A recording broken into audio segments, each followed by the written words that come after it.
Go download my free legato course right now and learn to play fast in the fastest way possible.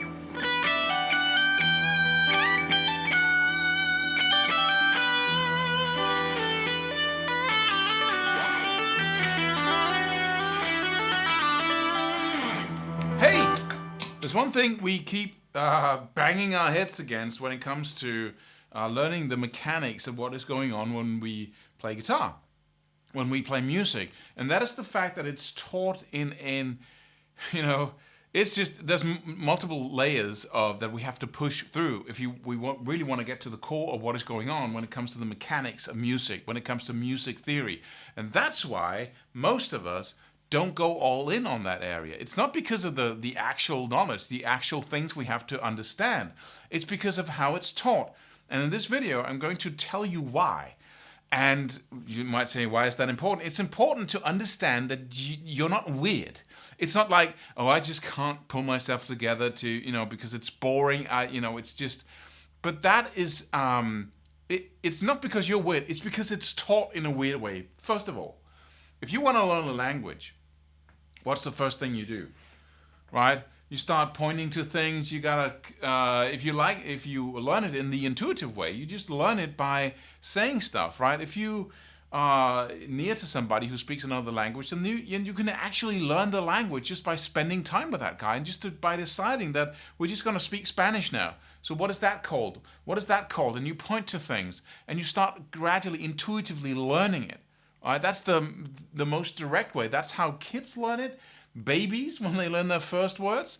But when we then get to a certain level, when we're adults, we just forget about the easiest, most direct, most intuitive way of learning language.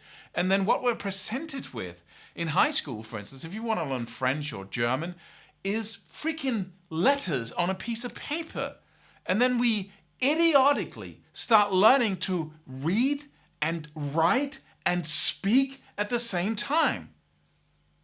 Even though the brain cannot, it cannot be effective if it doesn't have a focus. If you have to shift your focus from reading, writing, spelling, and talking the sound at the same time, then you're learning, 10% of the speed you could be learning. So that's the first level when it comes to music theory. It's the first barrier, is that people have to stop trying to teach you multiple things at once.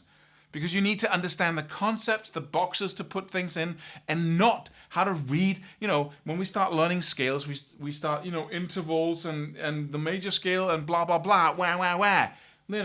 This is the major scale. Right?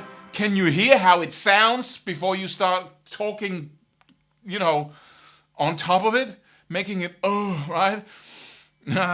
The same thing with modes. I just didn't understand it. Modes is such a good example of the academic way of explaining things that just forget about the reality of modes completely.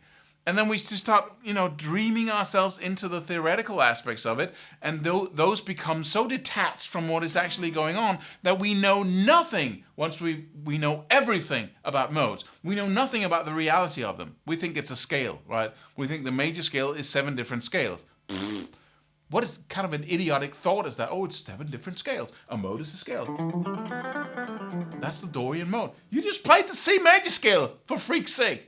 Right? How is that the Dorian mode? That's the Locrian mode. Ugh, stop it. Give me a real explanation. And that's the next barrier. Right? The next barrier is really understanding what something is, instead of understanding concepts about it. Right? It reminds me of when the teacher in physics class, he just pulled down a big map, like that. And then he said, this is the periodical system.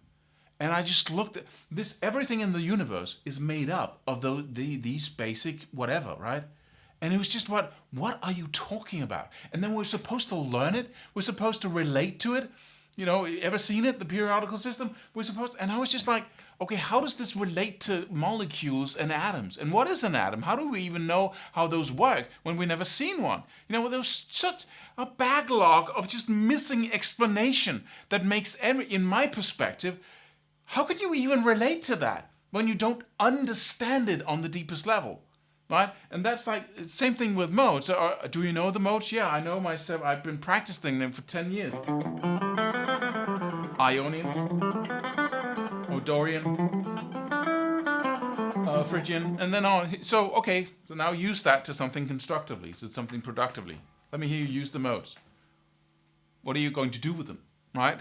Whether, what was that, right? And we just start learning. We have no idea how is that relevant? Did I even hear a mode outside of music theory? You need to understand, and modes is just a good example. You need to understand what that is about on an experiential level, and it comes down to everything: scales, keys, chords, where do they come from, how do they work together, everything. But you have to understand it instead of being able to say a bunch of words about it. Right? It's like in math, when we were taught math in school, and I understood, okay, addition is like 2 + 2 is 4. And when I understood that, I go, wow, cool lesson. Let's move on now. No, the teacher said, now let's do that 500 times on a piece of paper. What? But I understand it now. Yeah, let's then do it 500 times on a piece of paper in a little book with a pencil. And then make sure that we also practice writing the stuff in a proper way 500 times. And I went, no, it's not going to happen. I'm not going to do that. I did it, but it was like, kill me, right? Same thing. And then, then we come to multiplication. Okay, what is multiplication? Oh, 2 times 2 is, what is that? That's 4, right? Or is it 8? Or, 8 plus, 8 times 2 is 16. And, okay, why is that? Why is that not the same as addition? Because 2 times 2 is 4, but 8 times, how is that? And then suddenly, I understand now. You multiply something, it's like little groups, and I visualized it. I got it now. Cool, let's move on to something new and exciting. No, let's do that 1,200 times. Let's multiply on a piece of paper. They try to kill us, right? I went to the zoo the other day. Sorry, I'm talking. I hope you're practicing as I'm talking. I'm just ranting and raving. I went to the zoo, and I just was surprised. A zookeeper came out and she told the kids something about, rabbits and a skull with the teeth, and, how they were growing all their lives and then being worn down as opposed to human teeth. And, and they were all like, wow. They were just listening. And I just looked at them and thought, did I ever listen like that? Yes, I did. Until we moved on from multiplication to the 500 times, right? Then I just shut down. And it's normal and natural to be like, wow, right? Something new to learn, right? But we kill it. So that's the next barrier when it comes to music theory, is that you need to understand it on a basic level. I'm just gonna, just the modes here. A mode is a sound. It's the combination between the scale and one of its chords. From the C major scale, for instance, all the white keys on a piano. If you take every other note, if you start on one key, the C, on a piano, and then take every other, you get a C major chord until you have 3 notes. You start on the next, the D on a piano, and take every other white key until you have 3 notes, you got a D minor. Then you got an E minor from the next, an F major, a G major, and all those different chords you can then blend together and create a song. If you just stay within that C major scale, using the notes from the C major scale, you got 1, 2, 3, 4, 5, 6, 7 chords. 7 notes, 7 chords by taking every other from every note. It's super easy to play piano like that if you stay in C major and you only use 3 fingers like that, right? Itsy Bitsy Spider, pop songs, everything that doesn't go to another scale. But then the modes are basically just how the C major scale sounds when you're playing one of these chords, because it sounds differently, right? So if I'm playing a C major chord in the background, which is the first chord of C major, and I'm then playing the C major scale, and I'm also focusing on the notes of the chord in the scale, otherwise it sounds weird. Right, I have to kind of focus, have my melody end and begin on one of them. And again, see that keyboard in front of you. So I'm playing the C, the E, and then the jumping over the F and so on, right? So I'm playing the G, and then this is the sound of the Ionian mode.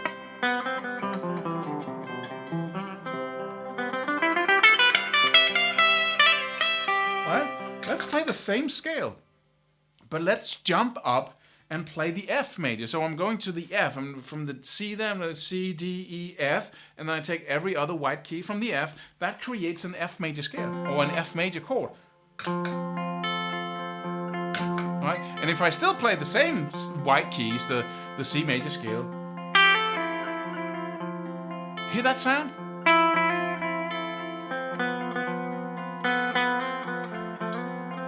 How does that sound in relation to the sound you just heard? It sounds different, right? It sounds more mystical, like...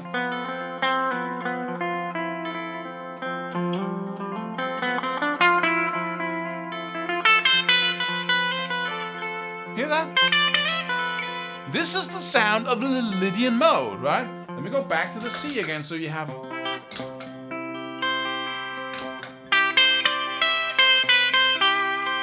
It's like the happy, like the itsy bitsy spider, right?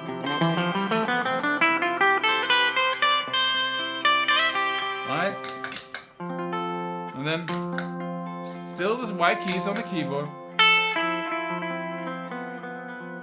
Hear that? So these are just two modes. It's a sound, and we learn it as a scale. This is the C, and there's a reason for that. Right? And this is the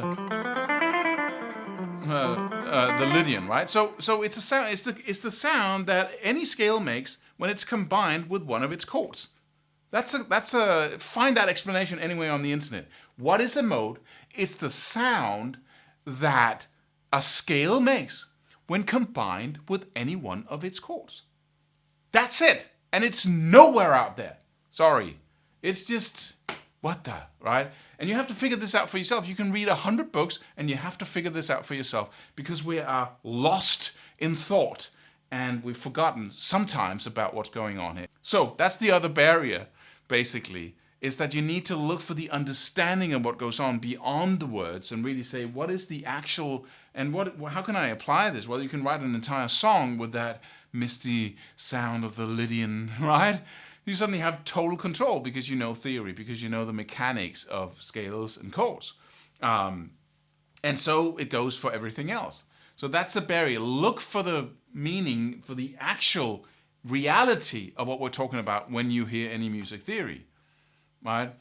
And if you want more of this, if you want to get to the bottom of it and much more practical, much more to the point, go check out our new course, our 8-week process, where we'll just put you through insight after insight that will enable you to do these things and understand what is going on and take you from being a guitar player to a guitar player that's also a musician. So go check that out, and then I'll see you in the next free video.